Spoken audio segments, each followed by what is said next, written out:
지난주에 우리는 하나님이 어떤 분인가에 대해서 배웠습니다. 그것은 바로 하나님은 말씀이시라는 거예요.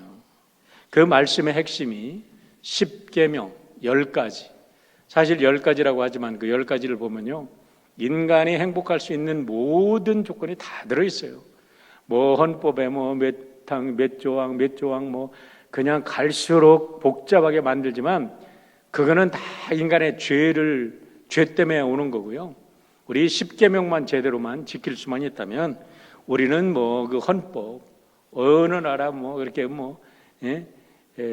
육법전서 외울 필요도 없는 거예요.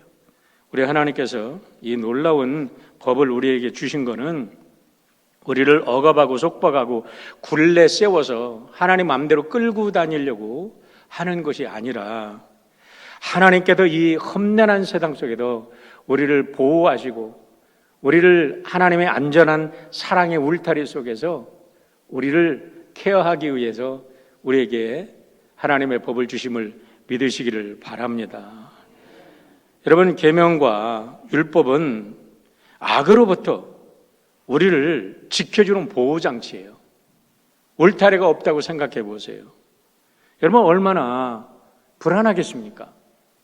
여러분의 가정에 울타리가 있으면 좋겠어요? 없어도 안전합니까?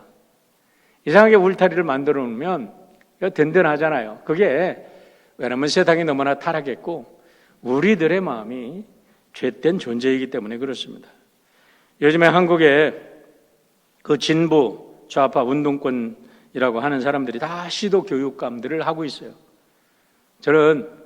제가 교사 출신이고 제 친구들도 교육감, 뭐 부교육감도 하고 뭐 교육감 출마하는 친구들도 있고 이제는 다들 이제 교장으로 은퇴하는 친구들도 많이 있고 그래서 교육계에 대해서 제가 많은 관심이 있는데 얼마 전에 시도 교육감들이 그 학교에 울타리를 다 부쉈대요. 왜 그러냐면 이 지역사회와 서로 소통을 하면서 지역사회 사람들에게 소통을 하고 그 사람들에게 운동을 할 수 있는 쉼터를 제공하면서 아이들에게는 좋은 교육 환경을 제공해 주겠다라고 해서 이 벽들을 다 울타리를 부숴냈는데 여러분, 그 결과가 뭐냐면 아이들이 너무나 범죄에 무방비로 노출돼가지고 성범죄로 인해서 수많은 아이들이 고통을 당하고 다치기 때문에 어쩔 수 없이 수억을 들여서 없앴던 그 울타리를 지금 수십억을 들여도 또 시도마다 울타리를 세운다는 이 뉴스를 접하고 나서 참 이 한심한 인간들, 모든 것을 그냥 이론상으로 이상적으로 울타리를 없애버리면 자유와 해방이 올 것 같죠? 법을 없애면 내 마음대로 살아가는 평화와 안식이 올 것 같고 자유의 세상이 올 것 같죠? 그러나 그렇지 못하다는 겁니다, 여러분. 우리의 인간은 타락한 존재이기 때문에 법을 없애버리면 우리는 법이 우리를 억압하는 것 같았는데 그 법이 없어지면 우리는 불안해서 살 수가 없는 거예요.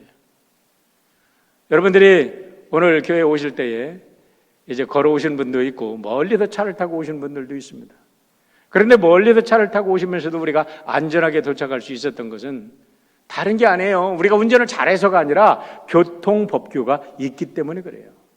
만약에 교통법규가 없었다면 경찰관들이 우리를 어디서 볼지 모른다는 사실을 사람들이 깨닫지 못한다면 그들이 교통법규를 어겼다 그러면 여러분, 이 많은 사람들 중에서 반드시 누군가는 사고를 당해서 오늘 생명을 잃을 수도 있었을 것입니다. 오늘 우리가 안전하게 기분 좋게 기쁜 마음으로 교회에 와서 예배드릴 수 있는 것은 왜 그래요? 곧 교통법규가 있기 때문에 그렇다는 거예요. 다시 말하면 인간의 본성이 타락했기 때문에 하나님의 율법이 없으면 인간은 안전하게 살아갈 수 없는 존재라는 겁니다. 여러분, 우리가 성경을 보면 인간은 분명 하나님의 형상대로 창조된 선한 존재입니다.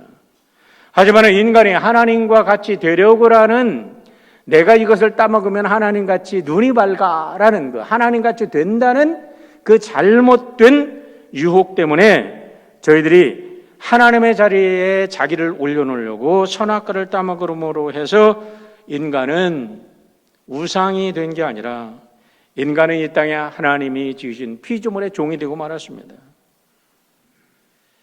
그래서 하나님께서 이 잘못된 세상, 뭔가가 업사이드 다운, 뭔가가 하나님이 조화와 하모니, 그리고 피스, 모든 것을 질서와 조화와 빛 가운데 창조했던 이 세상이 이렇게 인간의 죄악으로 계속해서 죄악이 범람하기 시작하자 우리 하나님께서는 노아의 홍수로 다 쓸어버리시고 그 다음에 그들에게 새로운 법을 주시고 새로운 하나님의 나라와 역사를 이루시기 위해서 야곱의 가족을 애굽으로 인도해서 400년 동안 그들을 양육하시고 나라를 세울 수 있는 하나님의 복음을 온 세상에 아브라함과의 하나님의 언약을 전할 나라를 선택해서 훈련시키신 거예요. 양육시키신 거예요. 그 다음에 때가 되어서 하나님께서 광야로 인도해서 40년 동안 그들을 훈련시키시고 하나님의 법대로 살아가는 법을 훈련을 시키신 것입니다. 여러분, 그게 뭐예요? 무슨 훈련을 시켰어요? 하나님만을 섬기라는 훈련입니다. 하나님도 섬기고 이것도 섬긴다는 게 아니에요. 하나님만, 오직 하나님만 섬겨야 우리가 제자리로 돌아가게 될 줄 믿습니다. 교회도 마찬가지예요. 여러분, 교회에 와서 하나님만을 예배해야지 우리가 교회에 와서도 우리 마음속에 수많은 우상을 넣어놓고 우리들의 탐욕을 하나님의 이름으로 바꿔치기 위해서 탐욕의 우상을 섬기는 사람들이 얼마나 많은지 모르겠습니다. 오늘 15절의 말씀을 보세요. 여호와께서 호렙산 불길 중에서 너희에게 말씀하시던 날에 너희가 어떤 형상도 보지 못하였은즉 너희는 깊이 삼가라. 깊이 삼가라. Watch over yourself very, very carefully. 너 자신을 아주 심각하게 철저하게 조심해서 살펴라. 뭐를 살펴라? 내 마음에 지금 우상이 있느냐를 살펴라는 거예요. 오늘 이 시간에 예배 드릴 때에 너희 안에 우상을 두고 우상을 섬기지 않는가 살펴보라는 겁니다. 호렙산에도 분명히 하나님께서 십계명을 내려주실 때에 형상으로, 어떤 형상으로 나타나지 않냐고 말씀으로만 나타나신 분명한 이유가 있다는 겁니다. 여러분, 그래서 하나님께서 왜 너희들이 형상을 보지 못하였은즉 깊이 삼가라, 깊이 삼가라 강조하고 있습니까? 이유는 분명합니다. 천하 만물, 우주 만물을 지으신 창조주 하나님을 어떤 피조물과 아이덴티파이 할 수 있습니까? 어떤 피조물과 동일시해서 하나님을 설명할 수 있습니까? 여러분, 우리는 하나님은 빛이십니다 하고 어쩔 수 없이 빛에 빗대어서 설명을 하지만 절대로 하나님은 빛이다 라고 말할 수도 없는 거예요. 예수님이 물론 당신을 표현하실 때 여러 가지로 표현을 했죠. 그거는 하나님의 그 속성을 표현하시기 위해서 나는 생명의 떡이다, 나는 빛이다, 나는 양의 문이다, 뭐 여러 가지로 설명을 하셨지만은 그 메타포를 이해하지 못하고 우리가 그거를 직접적으로 받아들인다 그러면 그 의미를 잘못 해석하고 문자적으로만 받아들인다 그러면 그거는 하나님의 말씀, 진리를 왜곡하는 거죠. 다시 말씀드리면 창조자 하나님을 어떠한 피조물과 아이덴티파이 해서 그 형상을 만들어 놓는다 그러면 그거는 창조주 하나님을 모독하는 행위라는 겁니다. 그렇기 때문에 하나님은 어떠한 우주의 피조물과도 아이덴티파이 될 수 없는 절대적인 창조주시라는 거예요. 그런데 오늘 16절부터 18절의 말씀을 읽어보면 우리 하나님께서 인간들이 만드는 그런 우상에 대해서 이야기를 해주고 있습니다. 16절에서 18절에 보면 사람들이 우상을 만드는데, 타락한 사람들이 우상을 만드는데 이 땅에 존재하는 동식물의 피조물과 하나님을 아이덴티파이해서 만들려고 하는 사람들이 얼마나 많이 있습니까? 뱀을 섬기는 사람들도 많이 있잖아요. 돌을 섬기는 사람들도 많이 있잖아요. 여러분, 돌을 갖다 이상한 형태를 가진 돌이라고 그래도 거기에 무슨 신령한 것이라고 그래도 돌을 섬기잖아요. 오래된 나무를 섬기지 않습니까? 그런데 하나님께서는 이와 같은 지구상에 있는 어떠한 동식물도 하나님과 아이덴티파이해서는 안 된다라는 걸 얘기하고 있고, 19절에 보면 이제는 하늘에 있는 어떠한 플래닛, 어떠한 천체도 그 별들과 그 별들 너머에 있는 천체들도 너희를 위해서 만들어진 거기 때문에 너희들을 위한 것이지 너희가 그들을 위해서 섬겨야 할 존재가 아니라는 것이에요. 여러분, 이걸 분명히 하시기를 바랍니다.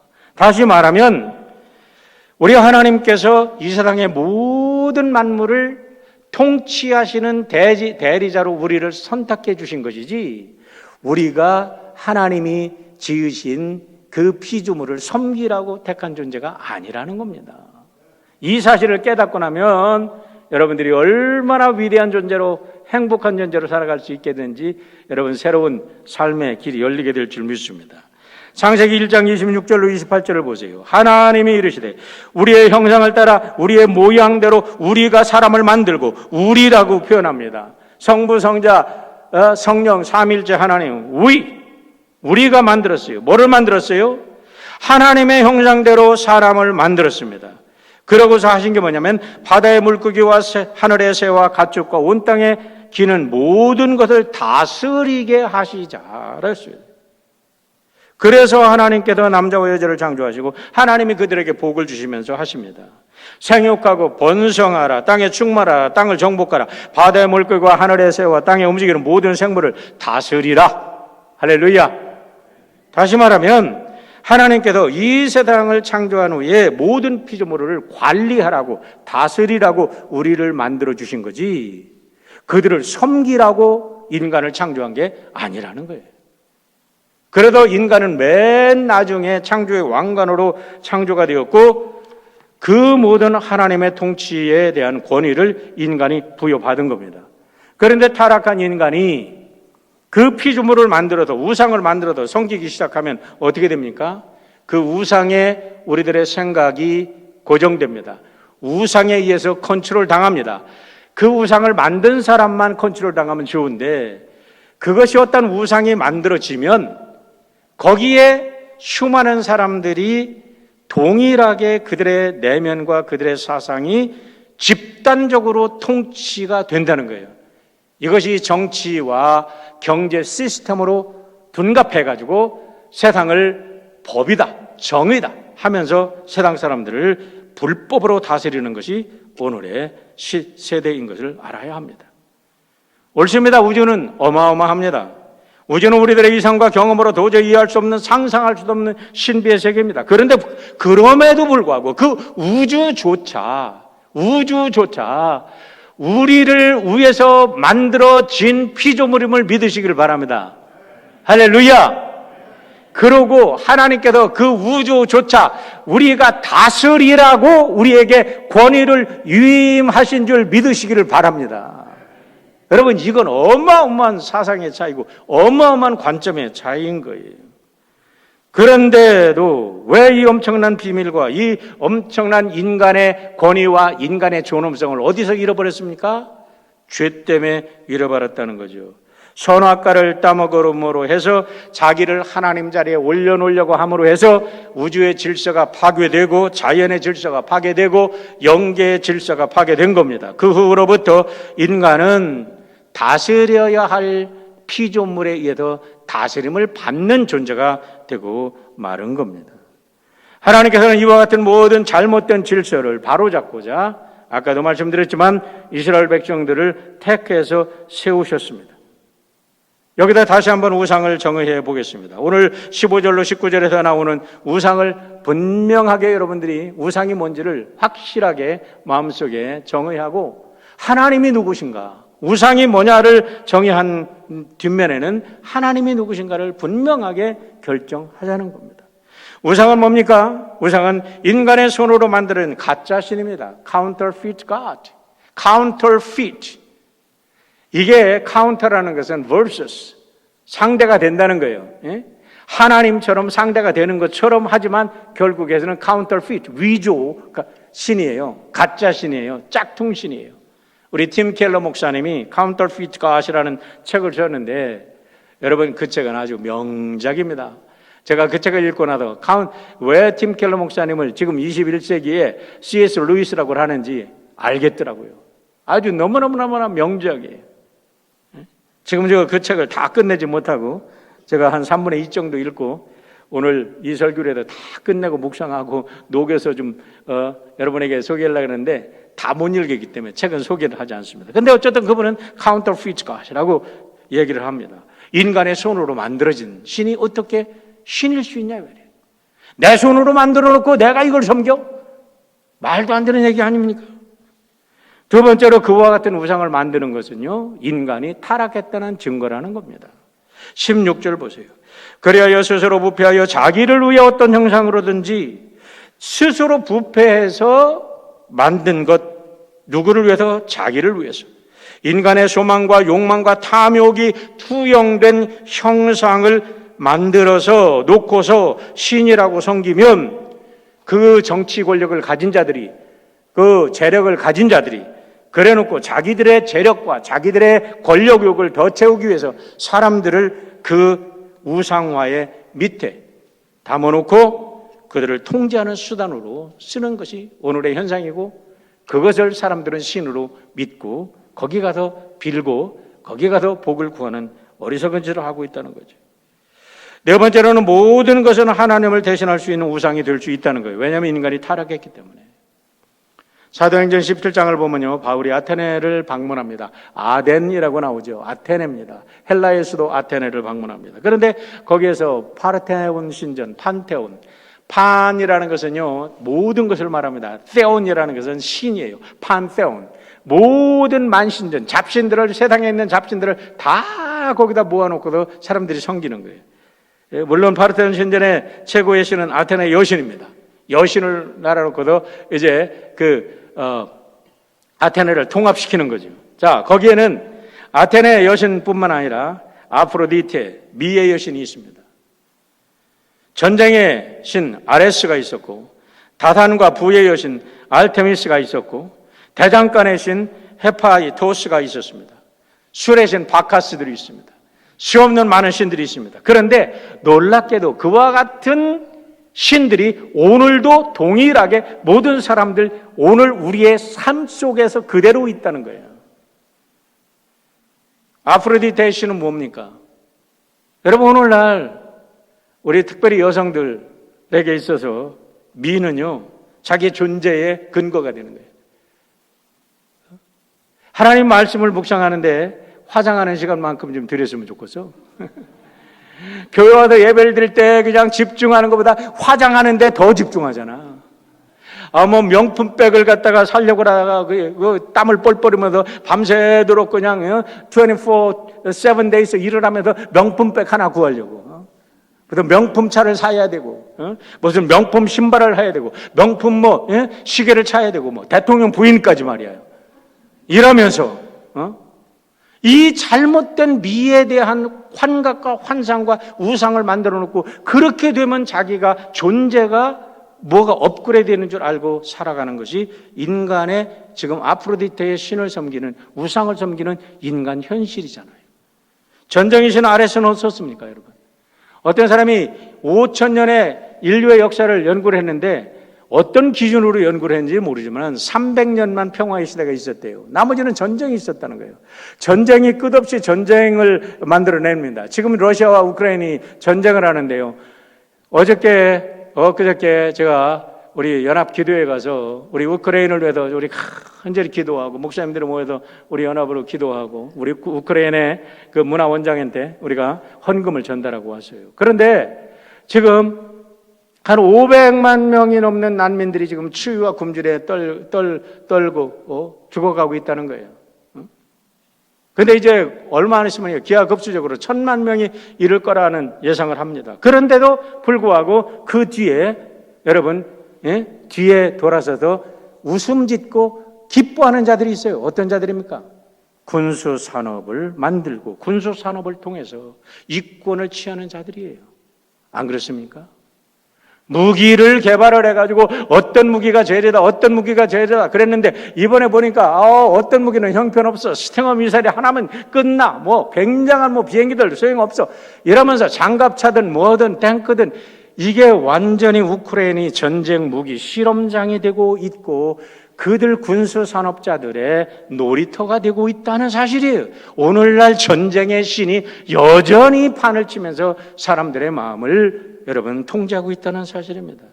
다산과 부의 여신 아르테미스 여신은 어떻습니까? 권력과 부, 오늘 권력과 부를 가지면 모든 것을 통제할 수 있다고 사람들이 착각하고 살아가는데 조금 이따 다시 이거는 설명을 합니다. 대장간의 신 헤파이토스는 어떻습니까? 여러분 대장간의 신이 뭐예요? 여러분 각종 과학기술 문명을 통해서 기계를 만들어내고 자동차를 만들어내고 테슬라 사장 얼마나 굉장한 부자가 됩니까? 이런 신들이 오늘도 있으면서 사람들의 마음을 혼란시키고 사람들을 하나님을 섬겨야 될 자들을 우상을 섬겨야 할 자들로 여러분 만들고 있다는 사실이에요. 오늘 K-팝은 어떻습니까? 전 세계에 퍼지면서 K-팝, 한국을 전 세계로 알려지니까 자랑스럽죠? 목사님들도 그냥 BTS 하면 그냥 깜빡 주고 그냥 우리 BTS 하는데 여러분 BTS가요 2020년 그들의 가치가 5조 원이랍니다. 5조. 한 사람당 BTS 한 사람의 가치가 5천억이래. 이야, 그들이 소속한 빅히트라는 회사의 가치는 10조에 이른대요. 와, 이게 삼성과 LG, 현대랑 만문 정도 될 것 같아요. 여러분 어떻습니까? 우리나라를 갖다가 국위선양을 하는데 우리나라를 갖다가 돈 벌어주는데 뭐가 잘못이야? 굉장하잖아, 좋잖아. 그렇게 얘기를 하잖아요. 그런데 보세요. 하나님의 눈으로 보십시오. 정말 하나님이 살아계신 이 우주를 통치하시는 하나님, 그 하나님을 섬겨야 한다는 눈으로 우리가 본다면 여러분 한번 보십시오. BTS 자신들은 문제가 있을 수 있으나 BTS를 바라보는 각종 모든 청소년들은 그들을 아이돌이라고 하잖아요. 아이돌. 우리는 우상이야. 그래도 우상. 와. 최고의 우상. 우리도 저렇게 닮아갔으면 좋겠다. 우리도 내 새끼도 저렇게 했으면 좋겠다. 다 그러면서 하나님은 다 뒷전으로. 그들이 추구하는 속에 하나님은 어디 계십니까? 여러분 그들이 왜 문제가 되는지 아십니까?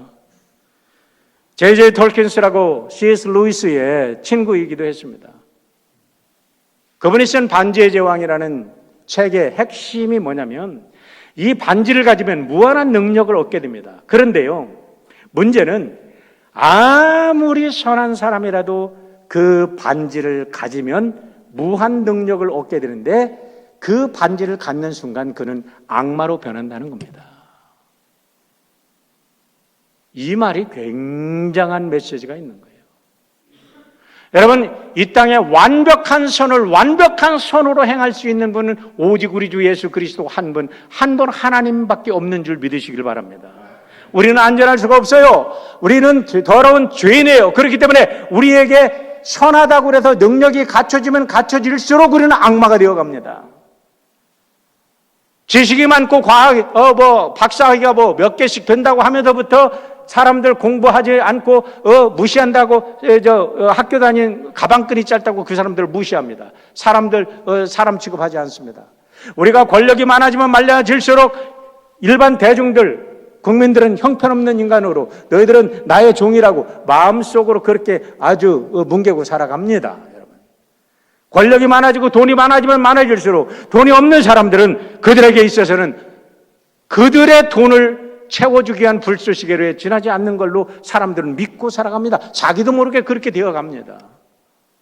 이것이 우상의 본질이라는 거예요.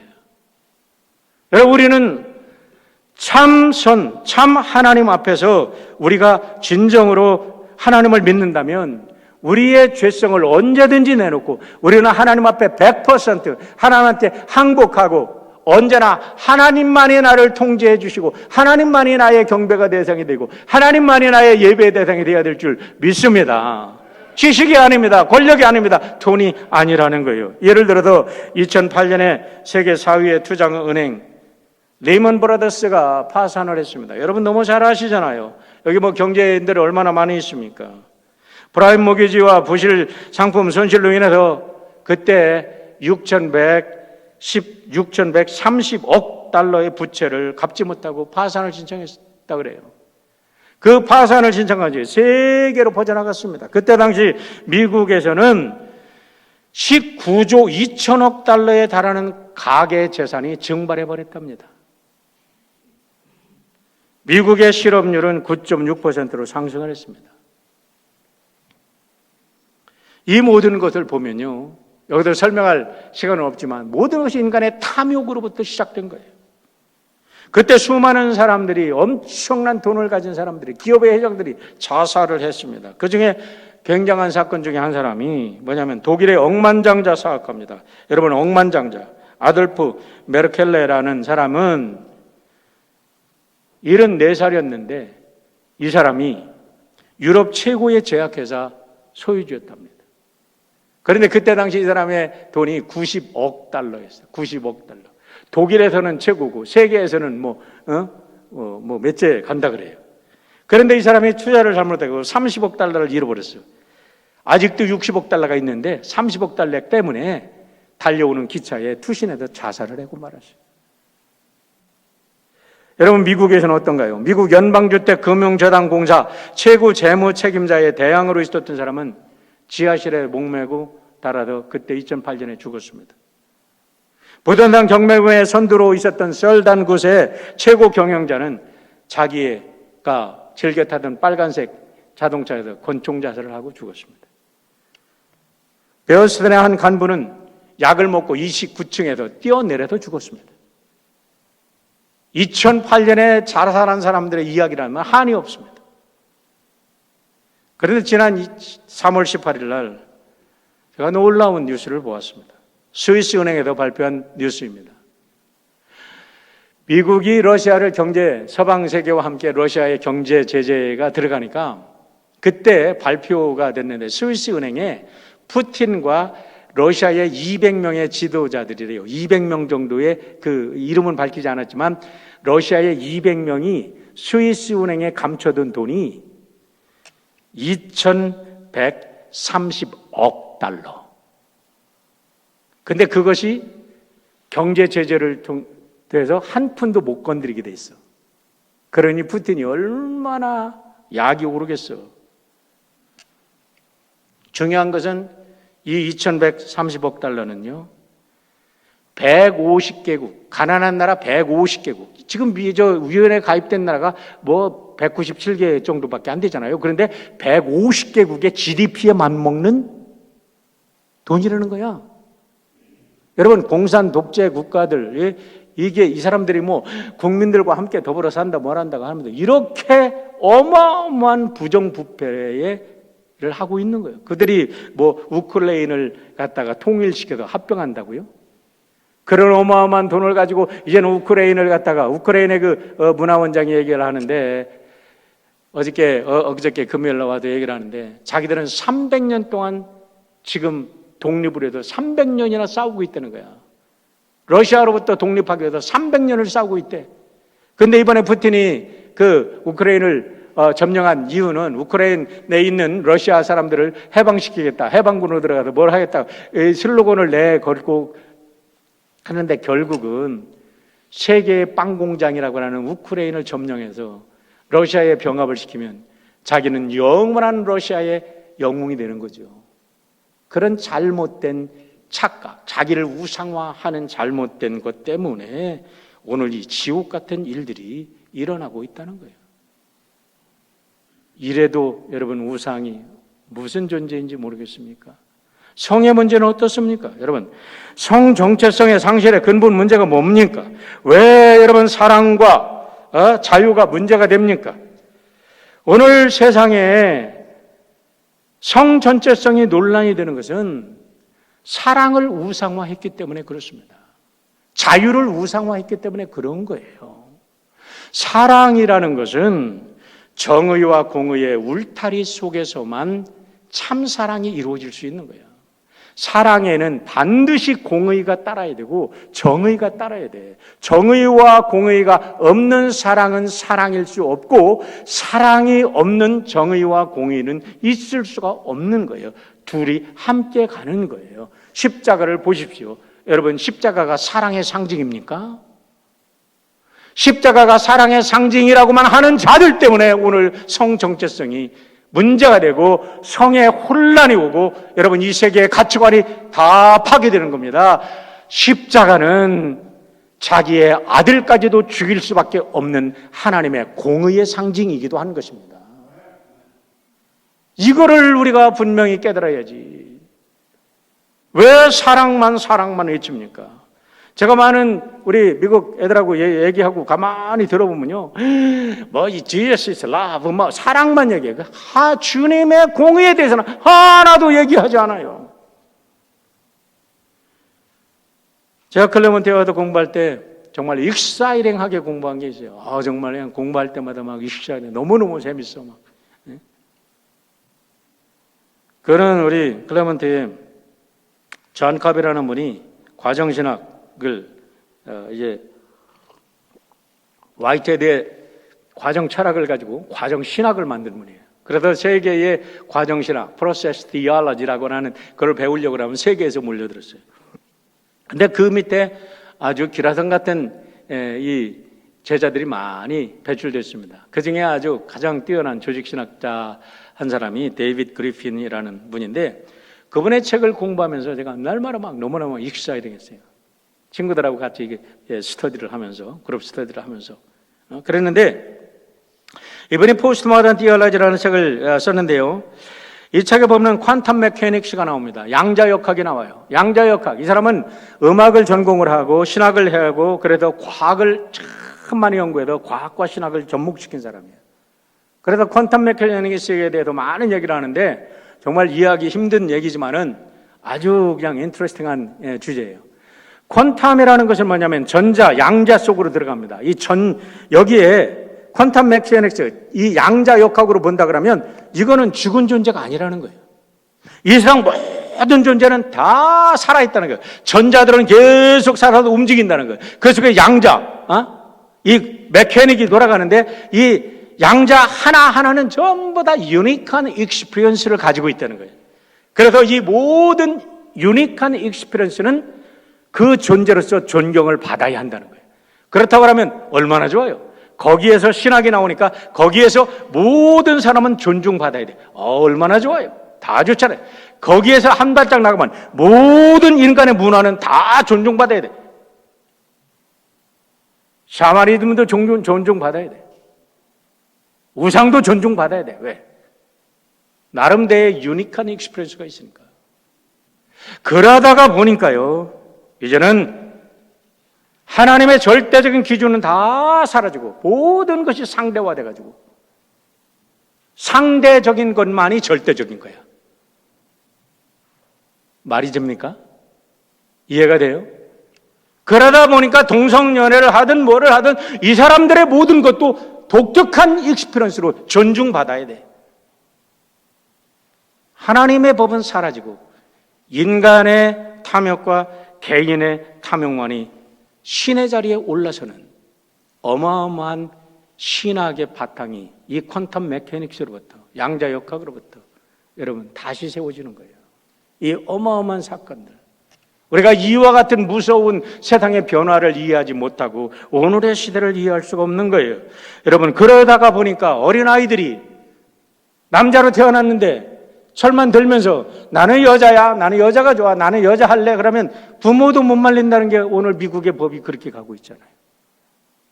거꾸로도 바이스 벌사, 여자가 남자로, 남자로 여자로 둔갑을 합니다. 여러분, 우리가 어떤 이런 혼란 상태를 어떻게 우리가 바로잡을 수 있겠습니까? 여러분, 이 성의 정체성에 이 잘못된 사랑에 대한 우상, 잘못된 성에 대한 우상, 이것이 모든 것이 인간의 변화 속에는, 이 인간 문화의 흐름 속에는 이런 우상과 연결이 되어 있다는 겁니다.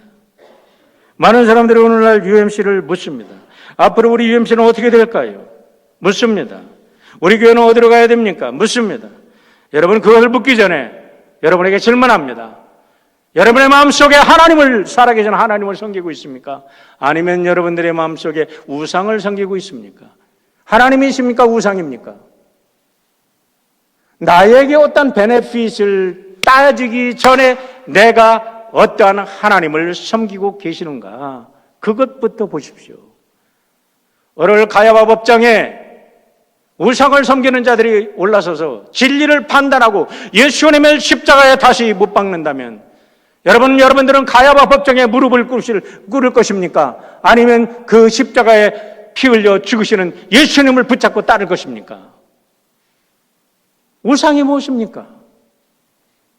왜 우리들의 탐욕을 하나님의 이름으로 둔갑시키고 왜 자기의 욕심과 탐욕을 하나님의 이름으로 선전합니까? 사랑하는 성도 여러분, 하나님은 사랑입니다. 그러나 동시에 하나님은 우상을 소멸하는 불이시고 하나님은 우상을 멸하시는 질투의 하나님이신 것을 믿으시기를 바랍니다. 성경은 분명하게 선포합니다. 하나님과 우상은 짝할 수가 없습니다. 이상 어떤 것도 하나님을 대신할 수 없습니다.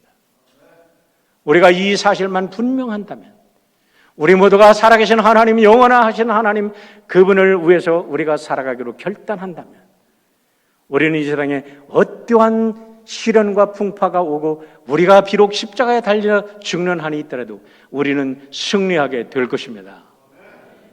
우상 앞에 절하지 않는 사랑하는 성도 여러분 되시길 축원합니다.